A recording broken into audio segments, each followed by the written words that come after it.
empezamos. ¿Se ve bien? Vale. El otro día estuvimos aquí en la memoria episódica. Memoria a largo plazo, que eran las memorias declarativas de memoria episódica. Y hoy nos vamos a ir a la otra parte de la memoria episódica, que es la memoria semántica.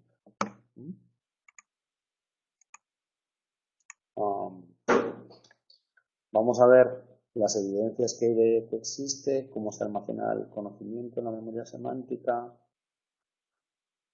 La memoria semántica es una memoria que trabaja con conceptos. Y vamos a ver cómo algunos modelos de cómo se representan estos conceptos en la memoria. Sobre todo lo que tiene que ver con categorías, ¿no? Modelos de categorización, características de las categorías, y luego los modelos de representación proposicional de la información, principalmente pues el concepto de proposición y las redes semánticas, ¿no? Las redes de cómo los conceptos están relacionados, ¿vale? Finalizaremos con algunas evidencias de a partir del conocimiento de algunos pacientes, donde pueden verse diferencialmente afectadas pues cada tipo de memoria, ¿no? Ya sabéis, con las disociaciones, ¿no? Este paciente ha tenido una CV, un ictus en esta región y se le ha afectado esta memoria, pero no esta otra. Bueno, pues veremos.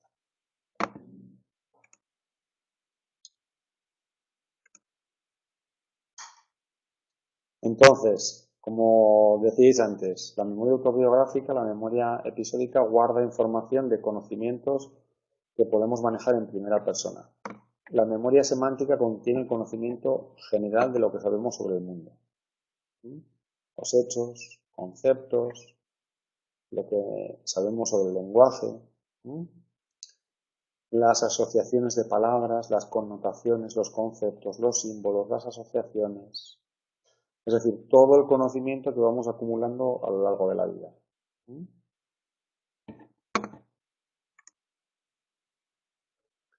Está claramente relacionada al uso del lenguaje. El conocimiento del significado de las palabras, de los símbolos verbales, ¿no? De su significado. Pues tenéis ahí en la página 214 algunos conocimientos que, digamos, podrían ser como típicos de la memoria semántica, ¿no? Pues, por ejemplo, saber que el cielo es azul. ¿De qué color es el cielo? ¿No? Pues saber cómo se usa un ordenador. O saber componer una serie de palabras para que formen una oración que tenga sentido. O reconocer los nombres de los colores. ¿Vale? Fijaros la diferencia que hay entre esto, que digamos que son conocimientos como más abstractos, a los conocimientos que serían típicos de la memoria episódica, que sería recordar tu experiencia de primer día de trabajo, ¿no? O recordar el nombre de tu perro, que tiene también un componente semántico. Por eso, en la realidad, digamos que puede haber conceptos que formen parte de ambas memorias. Pero bueno, pues quizá aquí lo estamos viendo a efectos didácticos de comprensión, como si fueran entidades separadas, aunque luego pues tienen su solapamiento, ¿no? O recordar qué te regaló tu familia el último cumpleaños. Tuviste la suerte de que te regalaran algo, no te habías portado muy mal. Bien.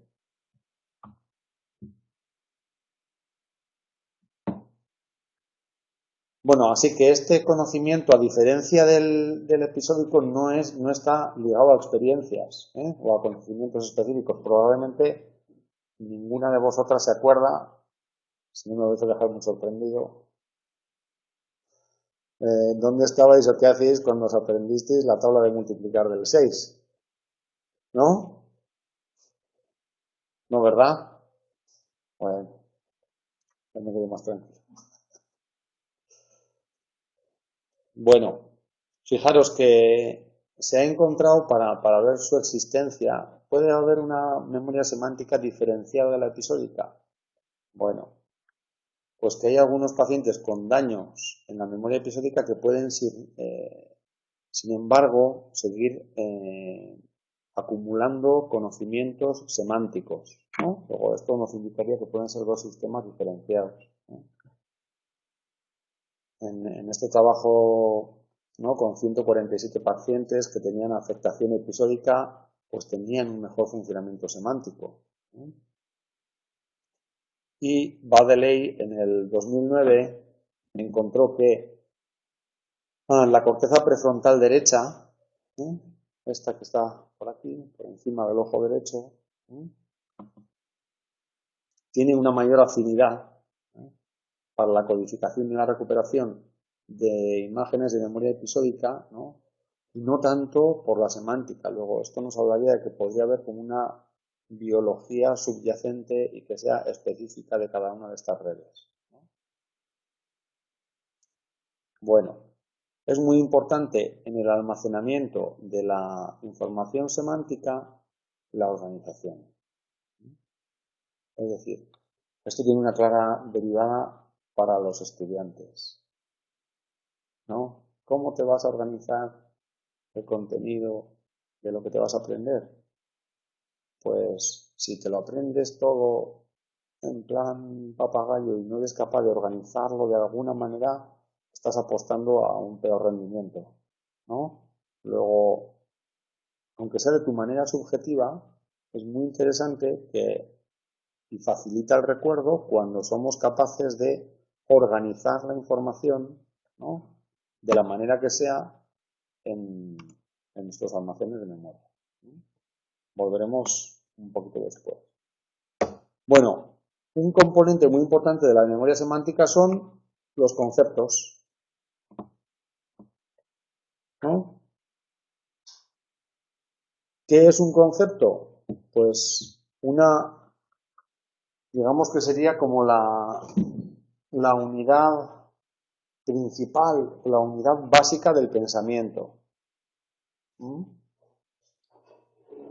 Desde luego tenemos que reconocer que tiene un valor abstracto, un concepto, el concepto de frío o de calor, el concepto de arriba o abajo, ¿no? Lo podemos representar, pero es un concepto abstracto, aunque tiene un valor semántico porque le podemos atribuir un significado, ¿no?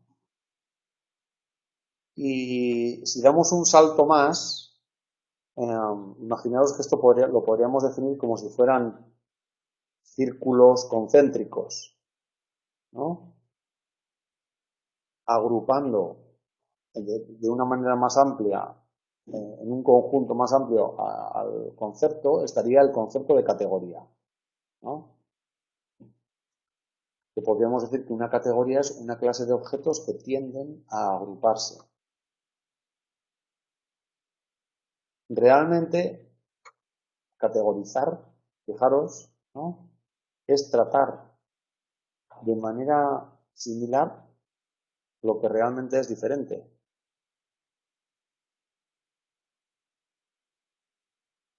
En la categoría muebles de una vivienda, los tratamos todos como si fueran similares, pero en realidad son muy diferentes. En la categoría automóviles, ¿no?, estamos tratando una clase de objetos que en realidad son diferentes, pero los agrupamos, ¿no?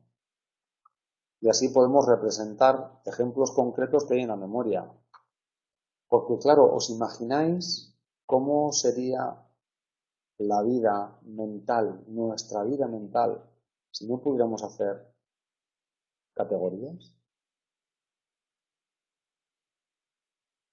Sería inabordable, ¿no? Realmente inabordable, ¿no?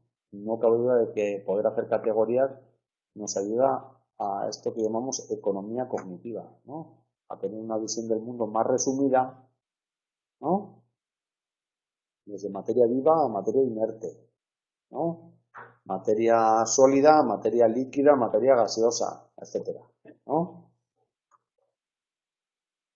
Y esto nos permite, claro, pues una recuperación de la información mucho más eficiente, ¿no?, porque podemos organizar la información en categorías, ¿no?, aunque realmente estemos tratando objetos diferentes como si fueran similares, ¿no? Porque incluso ninguna de estas sillas, las que tenemos aquí en la clase, son realmente iguales. Todas tienen alguna diferencia, ¿no? Pero las tratamos como similares. Vale. ¿Cómo se forman estas categorías? Pues hay modelos, los llamados clásicos, que dirían, bueno, pues tenemos categorías que están separadas entre sí, ¿no? Y la pertenencia de un concepto a una categoría se regula según un principio de o eres de la categoría o no eres de la categoría. Y eso, dentro del mundo de las ideas, podría funcionar más o menos. Pero, cuando lo llevamos al mundo de la realidad, dentro de la categoría fruta, ¿cuál os encaja mejor? ¿Manzana o aceituna? Manzana, ¿verdad? Claro. O dentro de la categoría pájaro, ¿qué encaja mejor? ¿Golondrina o pingüino? ¿No? Es decir, hay efectos de tipicidad. Hay algunos elementos dentro de todas las categorías que parece que cumplen mejor con los estándares, ¿no?, de la categoría, que podrían ser como elementos más prototípicos de la categoría, ¿no? Y hay otros elementos que tendrían una dudosa pertenencia a esta categoría. Por eso, pues realmente fijaros que lo que estamos haciendo con las categorías es representar la realidad de una manera separada, ¿no?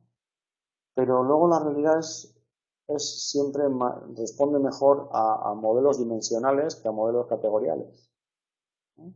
Donde, bueno, pues todo el mundo sabe que existe Europa, ¿no? Nadie dudamos de que existe Europa, un continente que se llama Europa.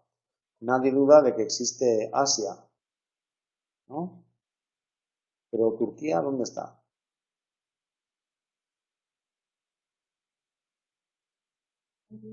Claro, ¿no? Pues así es esto de categorizar, ¿no? Bueno, entonces tenemos un modelo de establecer categorías que serían los modelos clásicos, ¿no? Luego otro modelo que sería, digamos, desde el punto de vista de los recursos cognitivos más costoso, sería el modelo de ejemplares, ¿no?, donde las categorías se representan por descripciones separadas de representantes particulares. Casi habría tantas categorías como elementos, ¿no? Y en este modelo de categorización existe como una menor abstracción de las características comunes de cada uno de estos elementos, porque cada uno podría ser un ejemplo, ¿no? Pero claro, esto requiere una enorme capacidad de almacenamiento. Porque aquí, por ejemplo, tomamos más en cuenta lo que diferencia a cada ejemplar del otro. Y otra manera de establecer categorías es a través de prototipos, ¿no? Los prototipos serían casos o ejemplares que cumplen, digamos, de una manera más absoluta o fidedigna o más completa las características de las categorías que otros, ¿no? Por poner algún elemento, alguna categoría así, si os hablo de una categoría, ¿no?, que sería independentismo, ¿se os ocurre algún prototipo? ¿Se os ocurre? Sí, ¿no? Si os digo la categoría corrupción, ¿se os ocurre algún prototipo? ¿No? Bueno, si os digo otro que tiene menos compromiso. La categoría, una categoría que no es muy metrosexual. ¿Se os ocurre algún prototipo? ¿Qué diríais?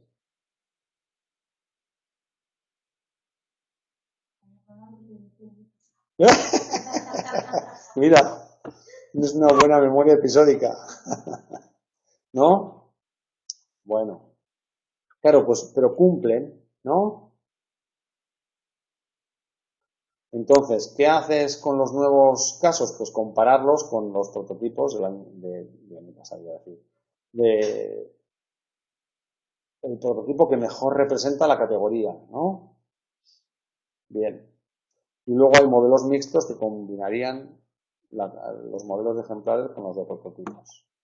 Bueno. ¿Qué características tienen estas categorías? Pues que agrupan objetos con características comunes, nos ayudan a una mejor economía mental, porque si no pudiéramos categorizar el mundo, pues estaríamos tratando cada objeto como si fuera único e irrepetible, y nuestros limitados sistemas de procesamiento de la información se colapsarían, ¿no? Y nos permiten hacer inferencias, deducciones, ¿no? Sobre el objeto. Bueno, pues si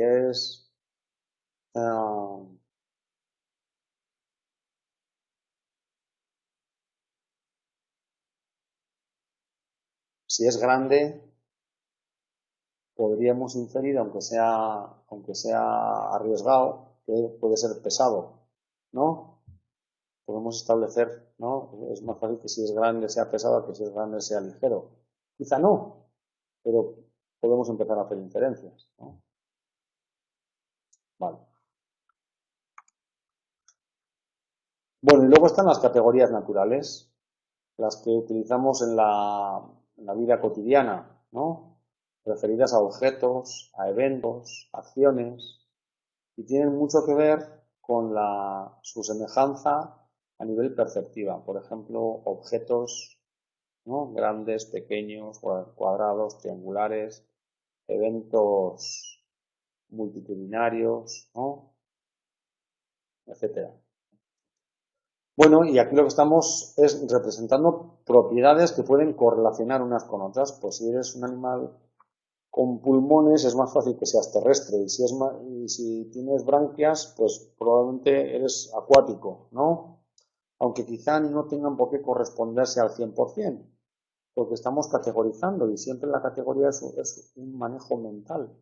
Luego siempre están los animales, ¿no? Que son acuáticos pero tienen pulmones. Y podemos hacer categorías pues que incluso tengan un carácter supraordenado. ¿Qué quiere decir esto? Pues que vamos a manejar ejemplares que son poco similares entre sí.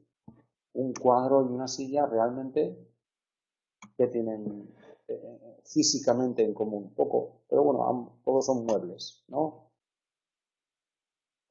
Podríamos hacer categorías subordinadas solamente eligiendo elementos que sean más similares entre sí, por ejemplo, cualquiera de estas sillas. O categorías de nivel básico donde están reflejando la estructura del medio, ¿no? A partir de la experiencia cotidiana, ¿no? Pues el hacha. Y a partir de aquí podemos extraer prototipos. Y ya vemos entonces que organizar estos conceptos en categorías es una tarea inherente, ¿no? Nos sale fácilmente, automáticamente, ¿no?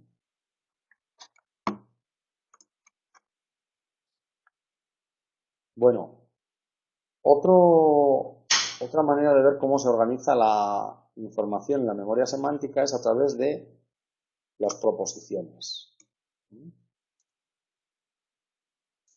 Las proposiciones serían, digamos, como sistemas de simbolización semejantes al lenguaje, pero que nos permiten representar de manera abstracta un concepto en la mente. Fijaros qué definición tan abstracta en sí misma, ¿no? Es que estamos hablando de cómo representa la mente la información, ¿no? De esta manera de proposicional, ¿no? Entonces esto parte de la lógica, de la filosofía, ¿no? De la lógica simbólica del ámbito de la filosofía, donde los símbolos están representando entidades. Podríamos escribir aquí un símbolo con 4 rayitas, que a todos nos vendría una entidad que podría ser casa, ¿no?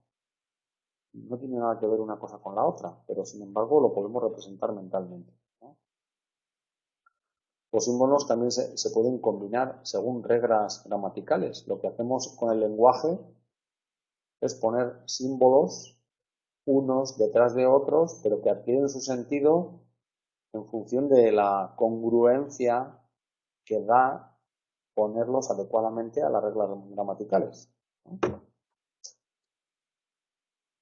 Y podemos hacer, además, representaciones que son abstractas y que no dependen de los sentidos, ¿no? Podemos representar en el lenguaje conceptos que pueden tener que ver con el olfato, con la vista, con el oído, ¿no? Lo podemos representar todo sin tener que recurrir directamente a ninguno de estos sentidos, ¿eh? De tal manera que estas proposiciones pueden representar cualquier información. Bueno, dentro de la representación proposicional de la información encontramos los modelos de redes semánticas. Los modelos de redes semánticas vienen a representar cómo está organizada o representada, valga la redundancia, la información en la mente, ¿no? Donde los nodos, imaginaos como si fuera una red, literalmente una red, ¿no? Donde los nodos son conceptos, ¿no? Y las conexiones entre cada nodo son relaciones entre los conceptos, ¿no? Y aquí tendríamos, por ejemplo, el concepto de pájaro, ¿no? Aquí, el concepto de canario, aquí, y aquí la conexión de que el canario es un pájaro, ¿no? ¿Vale? Entonces las palabras estarían de alguna manera organizadas a modo de un diccionario dentro de nuestra mente, ¿no? Y estas palabras o nodos estarían unidas por medio de proposiciones, ¿no? Es un, se combina con. ¿Habéis hecho alguna vez un mapa conceptual para estudiar? ¿No? ¿Qué ponemos en el mapa conceptual?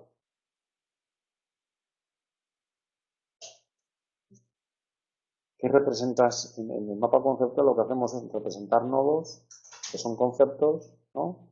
Y luego conexiones entre los diferentes conceptos, ¿no? Podríamos decir que la representación proposicional de la información, que podría ser un concepto, ¿no? Depende, un aspecto básico es la proposición, ¿no? La proposición es un aspecto básico y las redes semánticas es un modelo de representar proposicionalmente la información, ¿no? Podríamos construir un mapa conceptual de esto, ¿no? Bueno, y la distancia que hay entre los conceptos, entre los nodos, estaría asociada al tiempo para responder sobre la relación que hay entre nodos. Claramente necesitamos muy poco tiempo para decir si el canario tiene alas, ¿no? ¿Tiene alas el canario? ¿Sí o no? Sí, ¿no? Vale. Pero ¿el canario tiene aletas? No. Bueno, hay que hacer un recorrido un poquito más largo, ¿no? Ya veis que aquí el recorrido sería más largo y depende de cuál sea la complejidad de la pregunta o la distancia que entre, pues esto necesita un poquito más de elaboración, que es lo que nos viene a decir, ¿no? Este concepto de distancia.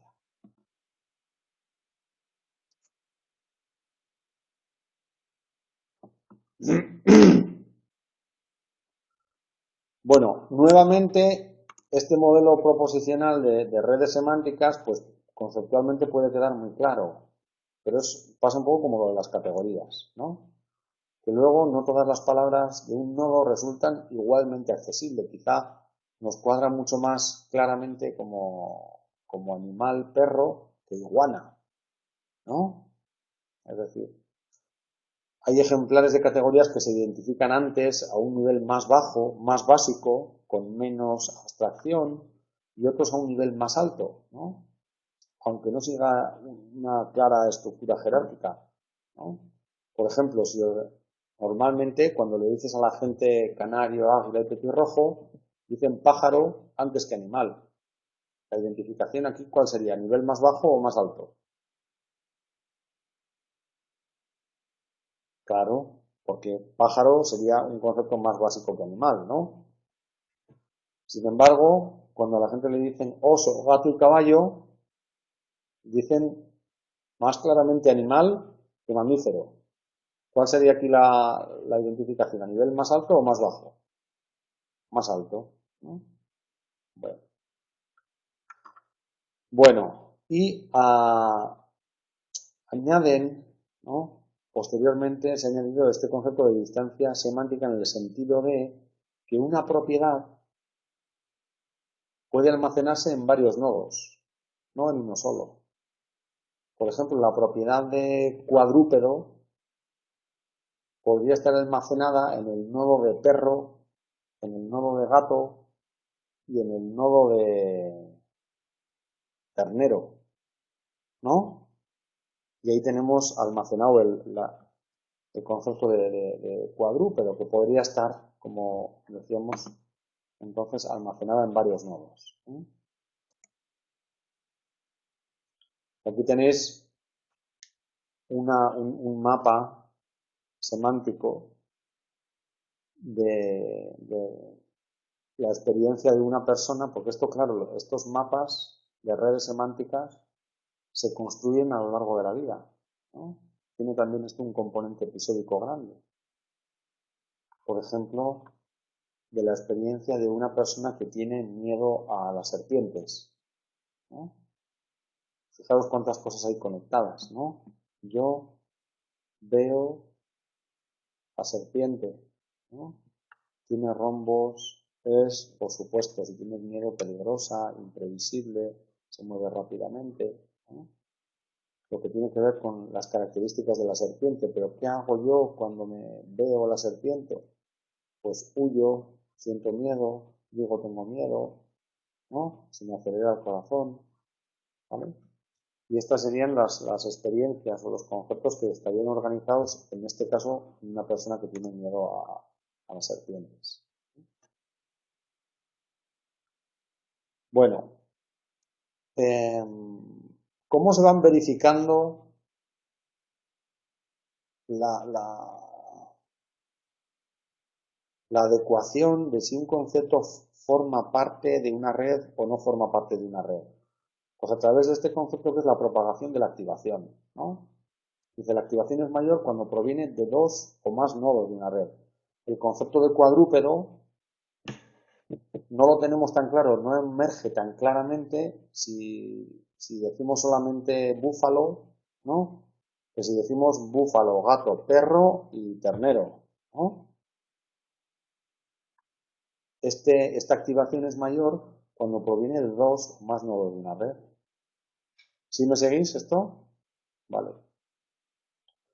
Esta activación debería superar como un umbral mínimo para poder propiciarse, que es caer en la cuenta de, ¡ay! Lo que está subyacente aquí es cuadrúpedo. Y estos procesos de activación podrían darse de abajo arriba, ¿no? Desde un concepto más básico como pájaro a otro más global, que sería animal, o bien al revés, ¿no? Desde pájaro, nido, pico, alas. Y ahí sería de lo más global a lo más específico, ¿vale? Bueno, ¿qué pasa con el paso de la edad? Pues que sabemos que se van deteriorando estas conexiones entre los diferentes conceptos y la propagación de la activación se agranda, se enlentece, ¿no? El procesamiento de la información, la velocidad del procesamiento se hace más lenta, ¿no? Y aparece entonces con más frecuencia el fenómeno de, ¡ay! Lo tengo en la punta de la lengua, pero no me sale, ¿no? Con el paso de la edad. Vale. Bien.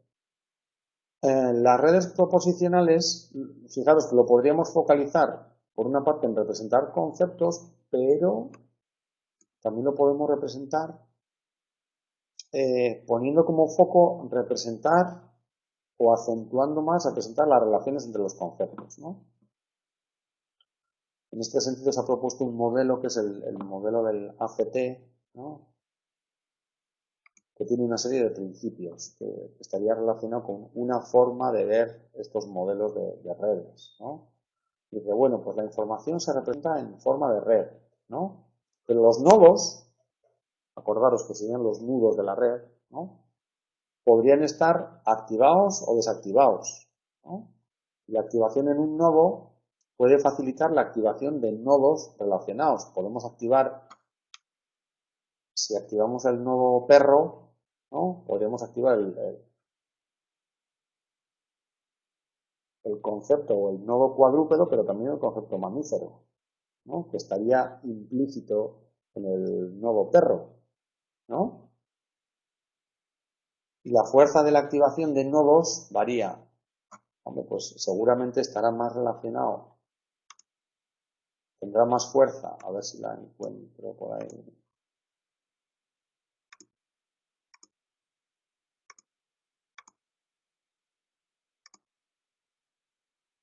¿No? El concepto de fruta está más relacionado con manzana que con aguacate, ¿no?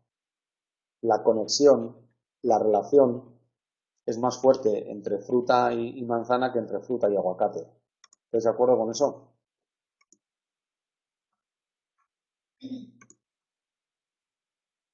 ¿Vale? La fuerza de activación de los nodos varía. La fuerza del nodo también varía si se asocia, perdón, con otros nodos. ¿Mm?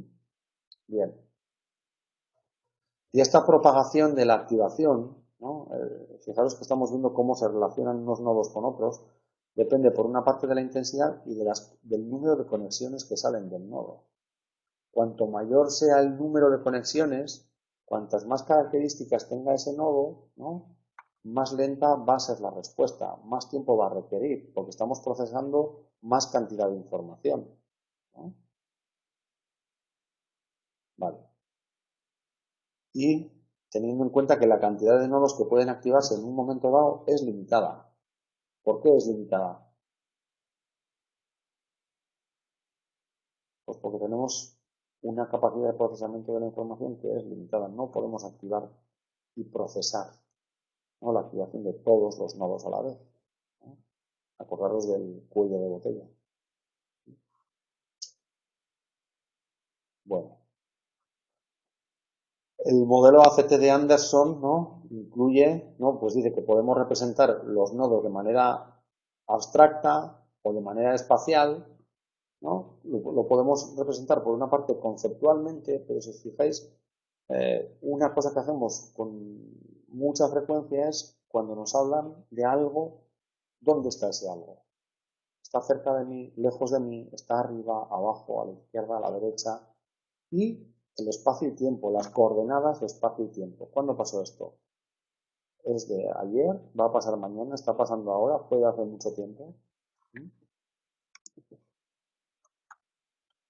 Y habría, bueno, pues los componentes de memoria declarativa, memoria procedimental y memoria de trabajo que estudiamos visto. Bueno, una manera diferente de representar proposicionalmente la información es a través de esquemas, guiones, ¿no? ¿Os acordáis de que era un esquema? ¿No? Estábamos hablando de unidades de información que estaban relacionadas entre sí y que nos permitían hacer predicciones, ¿no? Yo puedo tener un esquema de cómo funciona un aparato, ¿no? Y tener ese esquema de cómo funciona ese aparato me permite predecir cuál va a ser su funcionamiento, su efecto, ¿no? Hay algunas circunstancias donde podemos representar en forma de esquemas cómo es el comportamiento de una persona, cómo puede ser la dinámica de una clase, etcétera, ¿no? Y nos ayudan a anticipar qué podemos esperar de una situación, ¿no? De hacer inferencias, ¿no? Yo tengo un esquema de cómo es una entrevista de trabajo, ¿no? Y me ayuda a anticipar qué puedo esperar de la situación. Me van a hacer preguntas sobre esto, me van a hacer preguntas sobre lo otro, y a partir de ahí yo hago mis inferencias y empiezo a calcular qué es lo que puedo representar o qué es cómo puedo yo comportarme en esa circunstancia. Aunque luego la realidad puede ser diferente, ¿no? Tú puedes tener la idea de que cuando vas a una entrevista de trabajo, tu esquema te dice, esta va a ser una entrevista individual y luego resulta que te encuentras con una dinámica de grupo, ¿no? Y estos esquemas, ¿no? Que son conjuntos de hechos que están relacionados entre sí, nos permiten rellenar la información en un relato que esté incompleto.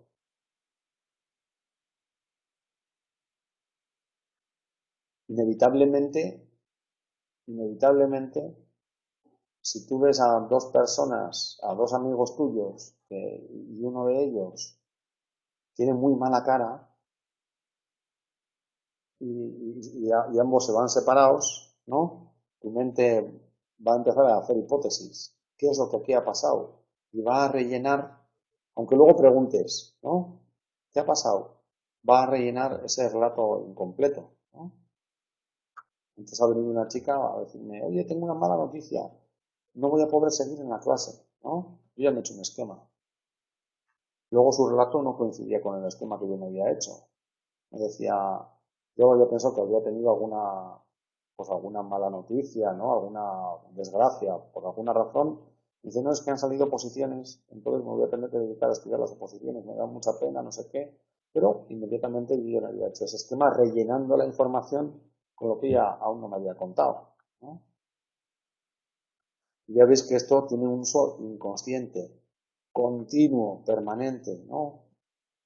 Constantemente nuestra mente está anticipando qué es lo que puede pasar en función de esquemas de las situaciones, ¿no? También funcionamos con guiones, ¿no? Que es qué tiene que pasar antes, qué tiene que pasar después, ¿no? Cuando entramos a un restaurante tenemos un guión y es normalmente un guión compartido, ¿no? Lo primero que hacemos es preguntar por la carta y pedimos el primer plato y después el segundo, no pedimos el postre, lo primero, ¿no? Porque tenemos un guión ordenado. Bien, ya para ir acabando, vamos a ver, nada, dos pinceladas de cuáles pueden ser los correlatos neurales de la memoria semántica, ¿eh? ¿De dónde se obtienen estas evidencias? Pues a partir de sujetos que han padecido algún tipo de enfermedad o lesión cerebral, y observando dónde está esta localización de la lesión cerebral y cuál es el déficit que se observa y que podemos empezar a correlacionar con la lesión. Por ejemplo, se ha establecido un tipo de demencia que se llama demencia semántica porque dificulta el acceso al significado de los objetos, ¿no? Pues el abuelico o la abuelita que le enseñas la cuchara y ya no sabe cómo se llama, ¿no? Pero sin embargo sabe cómo se usa, ¿no? Y sabe cómo hay que poner la mano para cogerla adecuadamente, ¿no? ¿Esto qué nos dice? Pues que está afectada la memoria semántica, pero los esquemas de memoria procedimental están preservados, ¿sí? Bueno, se ha observado también que las lesiones prefrontales dificultan la integración de guiones de acción, ¿no? ¿Qué es lo que hay que hacer primero? ¿Qué es lo que hay que hacer después?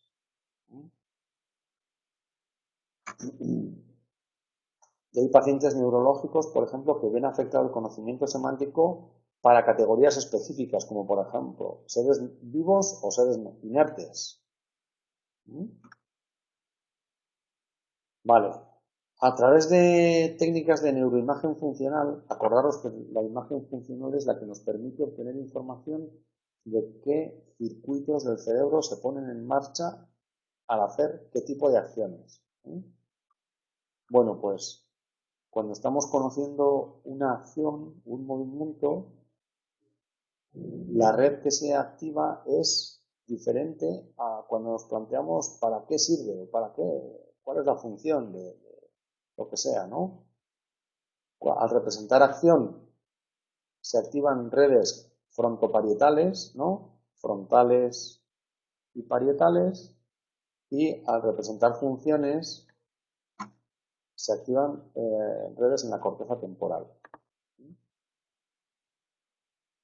Y otras visiones han planteado que la información se organizaría según criterios perceptivos, es decir, a partir de, sería una organización de la información congruente con los diferentes sentidos, con la vista, con el oído, con el tacto, etc. ¿Vale? Bueno, pues hasta aquí el tema.